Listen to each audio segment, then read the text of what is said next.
Hello, everyone. I'm going to be doing a poetry reading tonight.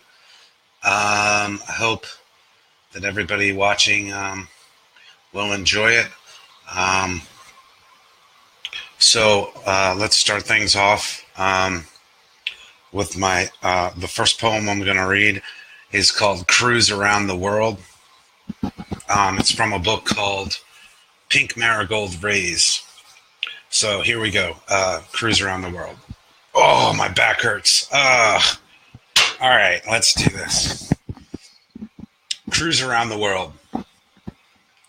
I come from a ship in terror. I'm waiting for the tidal waves to sink. I picked out a shirt for the trip that made it look like I had money, so the other passengers would treat me like a real person. It's more fun to look for dolphins when no one is afraid of you. I keep looking for seagulls but can't find any. Their high hysterics sound like the slow passage of time, and looking at the sky above the ocean, with eyes washed out with light and clouds, at life as it should be. I keep looking for them, but I can't find any flying or calling anywhere. And the white columns lining the deck around the ship make it look like a floating Roman Colosseum, and we're crucifying Jesus all over again. Our messiahs are riding into Jerusalem for Palm Sunday every day. The guardrail is a beach towel drying that already looks like a picture in your scrapbook. The gift shop is a chapel, and I saw the ghosts of the crew members on many sunken ships down on their knees and praying by the sterling silver anchor necklaces, the souvenir maps, the books on the local history of islands. I got a pocket full of paper words, and I'm playing Go Fish in the cabin. The ship's wheel is not really wooden, even though they have one hanging up behind glass in the lobby. I saw you making your kids stand in front of it with you for a picture, and your Facebook friends are going to think your margarita salt bites. The Mexican mermaid housekeepers are leaving gold coins right where you were standing. The stars above are specks of salt in the ocean of night sky. The winds are screeching against the deck in the dark, and I think I may jump in them. The seawater is black moonshine imported from below the Gulf. Old Joanne moved down there in March. She became a thrift store impersonator and was never heard from again. Little Injun Dickie is writing nutrition facts for orange peels and tossing them on the cafeteria floor. The naked old men in the steam room are trying to talk to each other like they have big fat cigars in their mouths, even though all they've got in there are those complimentary white towels that are always a little too small. I'm going for a swim in the pool. Meet you later for dinner? I think it's Polynesian Saturday. The sun looks like an orange soda fizzling over the afternoon sky. Delicious red apples. The 50-something crochet lady brought them from home. They're part of her lunch, sitting on her towel by her beach bag. Her straw hat makes her look like somebody you don't quite notice is there. The woman tanning next to me has little tornado curls all through her hair, and she keeps using them to try to push her husband off the side of the boat. We made love once under the bar, long after last call, and she smiled starlight when she was happy, and she kissed like she didn't know. Gambling up on the veranda. If you hit the jackpot, you win a trip to 1812 on a riverboat, where you'll be gambling there forever. Walking the plank or sinking on this ship is as destitute as it should be when you know everybody's already heard about the Titanic story. I heard the best part about drowning is a few fathoms down, your tongue explodes and everything starts to taste like heaven again. If the stand-up comic they hired says, this carnival cruise is a circus, again, we're going to take him out in the alley behind the ocean and strangle him with his microphone cord. And if the DJ plays Born on the Bayou one more time, we're going to make him beg for his Creedence Clearwater Survival. Did they shave your head at the equator, or are you just a bald idiot? And remember the bleeding starfish we saw? I wander the ship, wondering if it survived. Out on the lookout, the boy wants your sister, and your sister wants his brother, so I guess that just leaves you and me. We look like the rusty rudder. We love like the barnacles on the hull. If you want to cruise, you got to stop swimming against the undertow. You can ride for free if you agree to partake in their 6-week seasickness study. If you catch ocean madness, they'll be afraid and think that you want to kill them. And they don't want to pay for the medications to make you better either. The violin girl from the boardwalk in Delaware is here, with her brown tides of hair let down across her chest, and she threw her bow over the side. She's playing the violin like a grand piano with her long pink fingernails.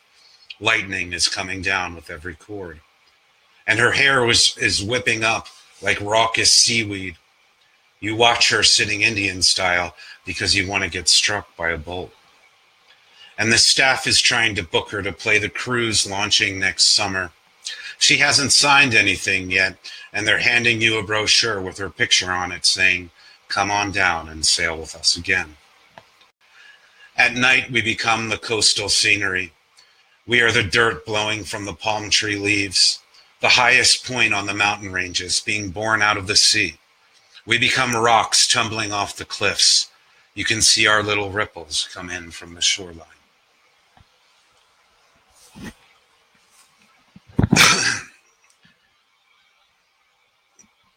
All right. Thank you.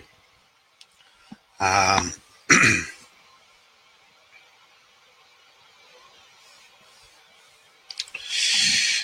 going to do some poems, some more poems from that book, Pink Marigold Rays. That'll be out in a couple years from GenZ Publishing.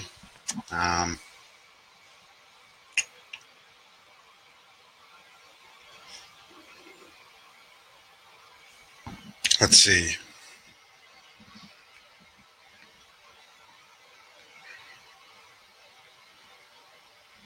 This poem's called Two Creamy Stars. Two creamy stars. I saw a girl in her 20s peeling at flower petals, and all I could do was stare at how lovely they fell from her pretty white hands, which were two creamy stars. Girls like that have a way of hanging around you when all else is silent. She walks up to you from behind, puts those hands over your eyes and says, "It's me, silly." And even though she's a stranger, you're ready to talk for hours.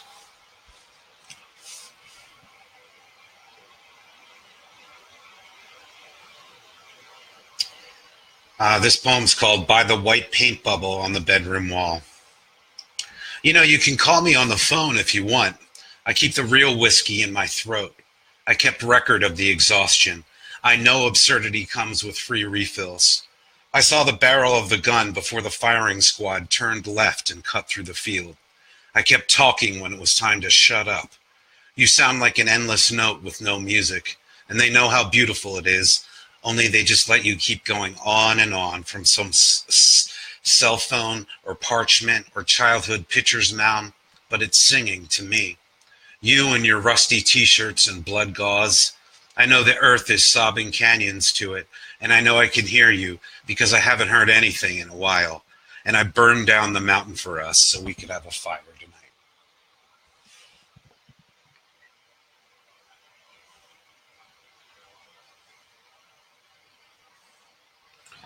This poem is called Ash. Ash. My head is without reason, and I want to know why. Pale exhaustion, sex, open shutter sun, detour in my zipper teeth. I saw the last light of the night go out. I screamed at you because you weren't there. 3 matches, a smoker's outpost, steam lines on the chat box window, and I want the mist on the inside of you. I notice that nobody is saying anything. They have barely even said hello. Have you ever watched yourself eat your own ego? God is sweeping the basement floor, and I'm trying to find a dustpan. Send me sweet laugh lines we can call corny. You look like the life I killed. My jello thoughts are half-price shots and over 21 looks at the bar. I'm dying. Tell the clouds to put me back down.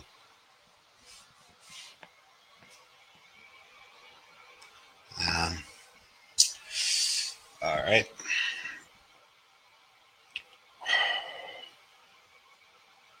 Let me get to some more here. Excuse me for the interruption. Grab something to drink.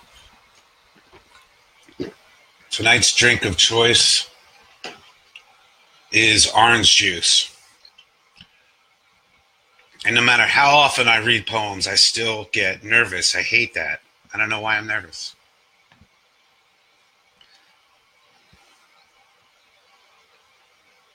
Hate it though. All right. I'm still getting used to this. I have a new phone. I'm still getting used to it. Here we go.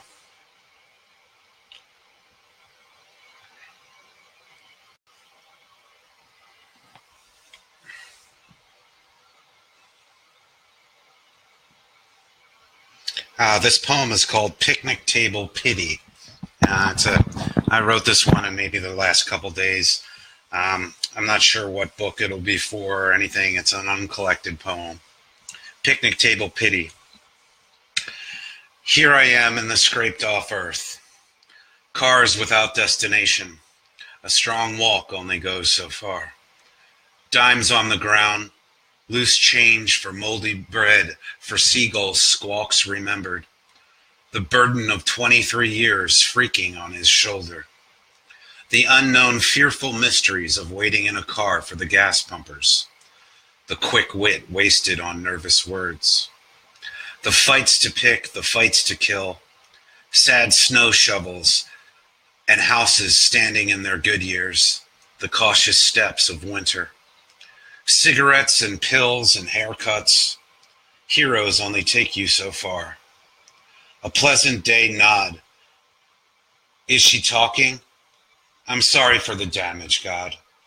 Make sure I pay the bill before heaven.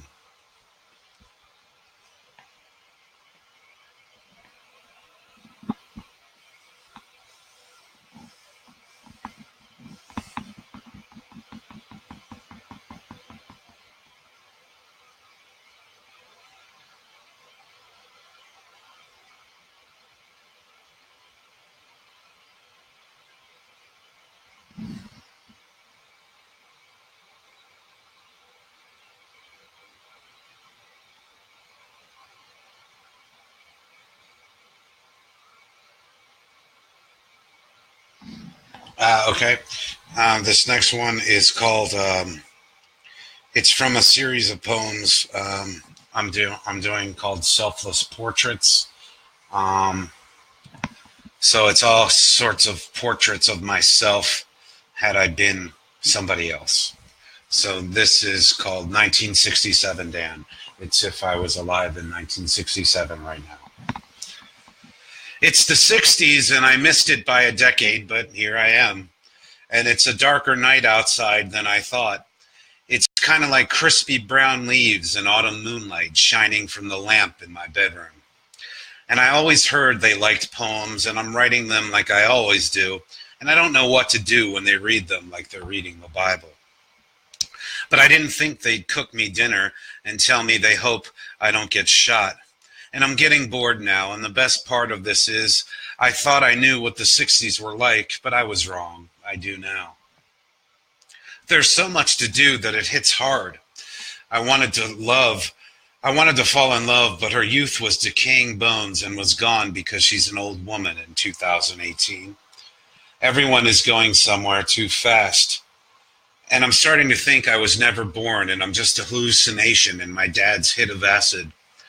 The muse doesn't call or ask. She dances you in like a woman floating out of a gold vase.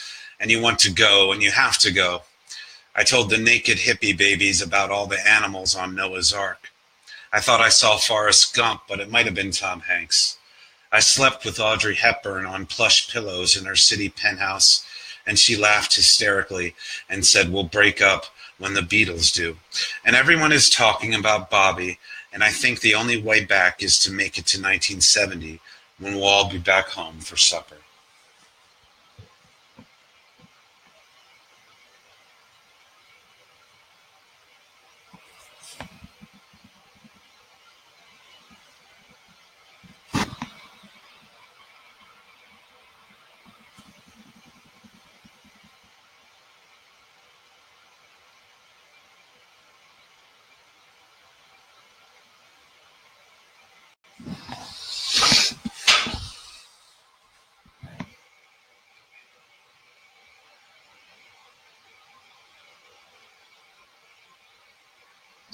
This poem is called Moonglows. Do you remember me? I had little eyes for you. I was clouds rolling along the firmament. I was finger-painted moonlight, smudged on your window. Do you remember what we sang about in those little radio songs in the dark, and those melodies clinking gold through the static? Do you remember when your white ceiling was my white wings? Do you remember when we were saying I love you?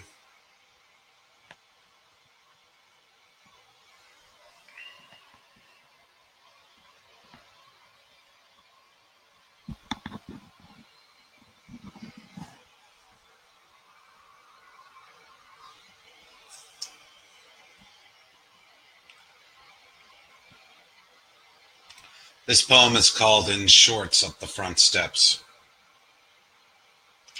It's summer, and I'm not reading into anything but the way the neighbor's daughter walks up the front steps.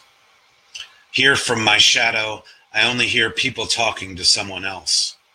Has she ever tried to kiss my eyelids when I was burying the sunlight for her cave? It's hollow in town today, and everyone's trying to fill it in. I can feel the breeze of starlight, the sidewalk under my bare feet, the house I built that won't fall over or come unchained.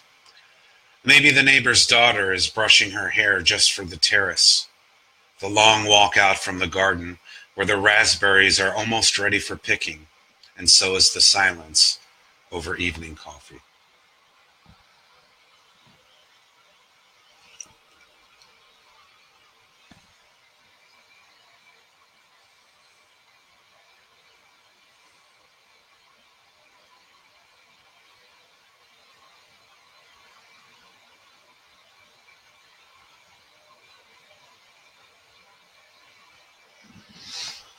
This poem is called Two Before the Moon Comes Out. White T-shirt ballet, 6:00 p.m. breeze. Is summer dying in the disappearing light against your sunglasses? You don't know why you don't have anything to say. I just want to cry along the streaks of afternoon sliding down before I become a ghost. Maybe you've already started haunting me, and all I need to know is which way to die.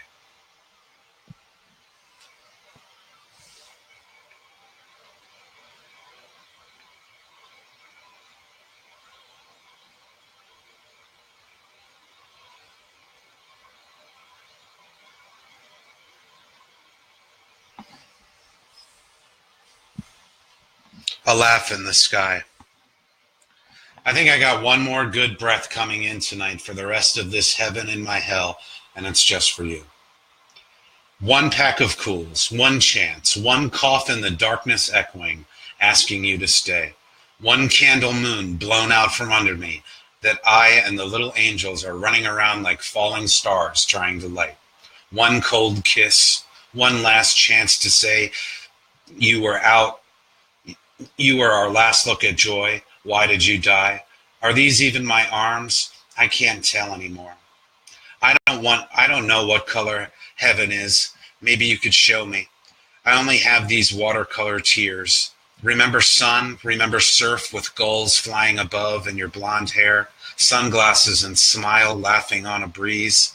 Morning eggs and grandkids, and nobody ever had to leave each other anymore. Not even the sun. Striped ties and orange evening gowns and old stories being told within the new ones around white placemat dining room tables and sand, buckets and love. This was our heaven till the real one took you. Could you laugh now in both so we can hear you throughout eternity?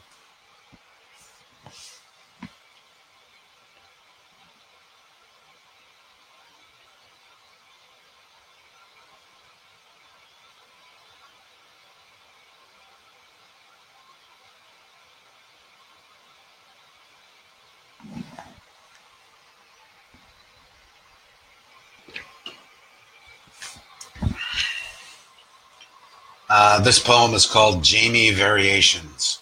This is about my wife, Jamie.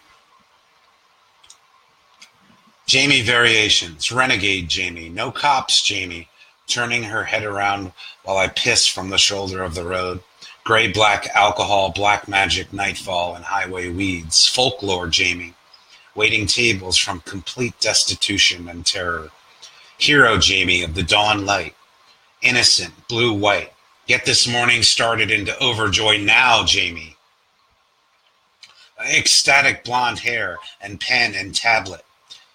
Taking down their coffee and omelets, thinking somebody stole her phone. Don't leave, Jamie. Your singing voice is too pretty. Birds in the steeple, Jamie. In heaven the whole time. Got there when nobody was watching.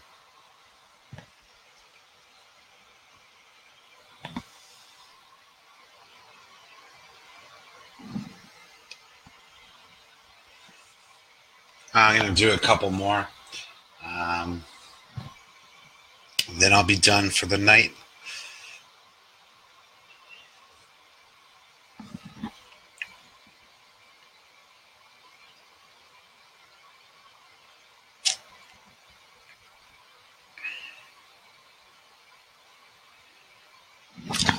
This is from another series I'm working on called Marla's book. This is called Marla's Pall. She used to sit on her bed with a pack of Pall Malls on a TV tray and go outside in an old T-shirt and short shorts to smoke. She'd wince at me and say, "When are you going to shave that crap off your face? You're such a handsome boy, Danny." And I'd rub my face and I'd feel ugly and beautiful at the same time.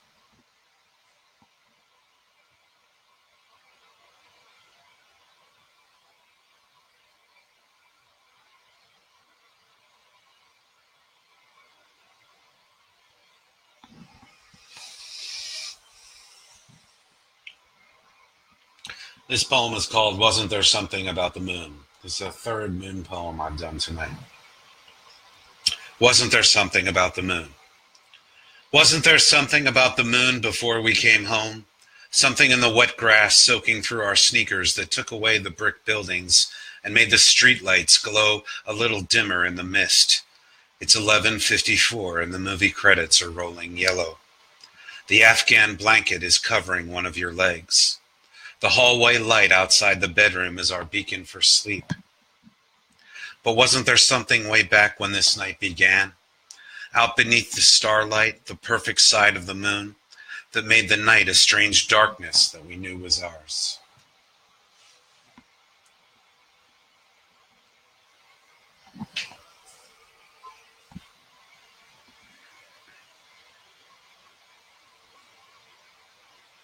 I guess I'll do some more.